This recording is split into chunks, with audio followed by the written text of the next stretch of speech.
আসসালামু আলাইকুম ওয়া রাহমাতুল্লাহ। প্রিয় দর্শক, নিউজ ওয়ানে এখন দেখবেন রিমান্ডে চাঞ্চল্যকর তথ্য দিচ্ছেন সালমান পলক জিয়াউল। কার নির্দেশে বিদ্যুৎ খাতে লুটপাট, নির্বাচন চুরিতে কারা কারা জড়িত, সবার নাম প্রকাশ করেছেন। বিস্তারিত জানতে ভিডিওটি না টেনে দেখতে থাকুন।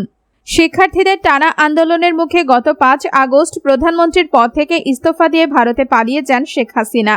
এরপর দলটির অনেক মন্ত্রী, এমপি ও বিভিন্ন পর্যায়ের নেতারা আত্মগোপনে চলে যায়। কেউ আবার সুযোগ বুঝে দেশ ছেড়েছেন। তবে আন্দোলনে গুলি করে ছাত্র জনতা হত্যা মামলায় অনেককে আসামি করা হয়েছে। তাদের মধ্যে গ্রেপ্তার হয়ে বর্তমানে রিমান্ডে রয়েছেন সাবেক প্রধানমন্ত্রীর বেসরকারি বিনিয়োগ বিষয়ক উপদেষ্টা সালমান এফ রহমান, সাবেক প্রতিমন্ত্রী জুনায়েদ আহমেদ পলক এবং এনটিএমসির সাবেক ডিজি বরখাস্তকৃত মেজর জেনারেল জিয়াউল আহসান। তারা রিমান্ডে চাঞ্চল্যকর তথ্য দিচ্ছেন। জানা গেছে, গ্রেপ্তারকৃতরা দেশের বড় বড় দুর্নীতির জন্য শেখ হাসিনা ও তার ঘনিষ্ঠজনদের দায়ী করছেন। অনেক কর্তা ব্যক্তি আবার সাবেক প্রধানমন্ত্রীর পরিবারের কথা বলে নিজেরাই বাগিয়ে নিতেন বড় বড় কাজ। সূত্র বলছে, শেয়ারবাজার কেলেঙ্কারির বিষয়ে সালমান এফ রহমান এখনো মুখ খোলেননি। তবে মোহাম্মদ আলী আরাফাত নির্বাচনের বিষয়ে যাবতীয় নীল নকশা করেছিলেন বলে দাবি করেন তিনি। কেবল নির্বাচনের জন্যই তারা কয়েকজন শত কোটি টাকা নিজেদের পকেটে ভরেছেন।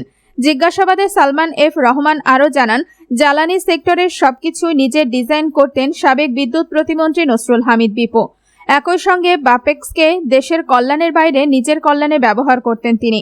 এদিকে সরকারের নির্দেশেই অপরাধে জড়িয়েছেন বলে জানান জুনায়েদ আহমেদ পলক। তদন্ত সংশ্লিষ্ট একটি সূত্র জানায়, গ্রেফতারের পর থেকে বেশিরভাগ সময় কান্নাকাটি করছেন জুনায়েদ আহমেদ পলক। ইন্টারনেট শাটডাউনের বিষয়ে তিনি তার দায় অস্বীকার করেছেন। তার ভাষ্য, ইন্টারনেট বন্ধের বিষয়ে তার একক কোনো সিদ্ধান্ত ছিল না। সাবেক সেনা কর্মকর্তা জিয়াউল আহসানের নির্দেশনা মেনে তিনি ইন্টারনেট শাটডাউনের সিদ্ধান্ত নিয়েছিলেন। এছাড়া ইন্টারনেট শাটডাউনের ক্ষেত্রে সাবেক প্রধানমন্ত্রী শেখ হাসিনার সায় ছিল। এছাড়া সাবেক এনটিএমসির ডিজি জিয়াউল আহসানও তার সব অপরাধের জন্য শেখ হাসিনা এবং তার সাবেক সামরিক উপদেষ্টা তারেক সিদ্দিককে দায়ী করেছেন। তিনি বলেন, তাদের নির্দেশে তিনি সবকিছুই করেছেন। এনটিএমসি স্বরাষ্ট্র মন্ত্রণালয়ের অধীনে হলেও তা চলত তারিকের ইশারায়।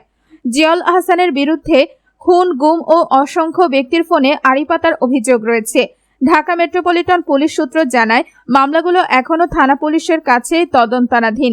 তবে ভিআইপি আসামি হিসেবে তাদের মিন্টো রোডের গোয়েন্দা কার্যালয়ে রাখা হয়েছে। সেখানেই তদন্ত কর্মকর্তা সহ ডিএমপির ঊর্ধ্বতন কর্মকর্তারা তাদের জিজ্ঞাসাবাদ করছেন।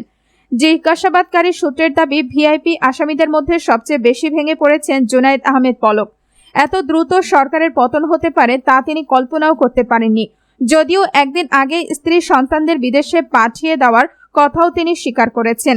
পলকের ভাষ্য, চাইলে তিনিও দেশ ছেড়ে পালাতে পারতেন, তবে শেখ হাসিনার সঙ্গে বেইমানি করা হবে বলে তিনি জাননি। তদন্ত সংশ্লিষ্টরা জানান, আসামিদের সব তথ্য এখনই আমলে নেওয়া হচ্ছে না, এগুলো যাচাই বাছাইয়ের কাজ চলছে। একই সঙ্গে গ্রেপ্তার ব্যক্তিদের সম্পর্কে আগে আসা অভিযোগগুলো খতিয়ে দেখা হচ্ছে।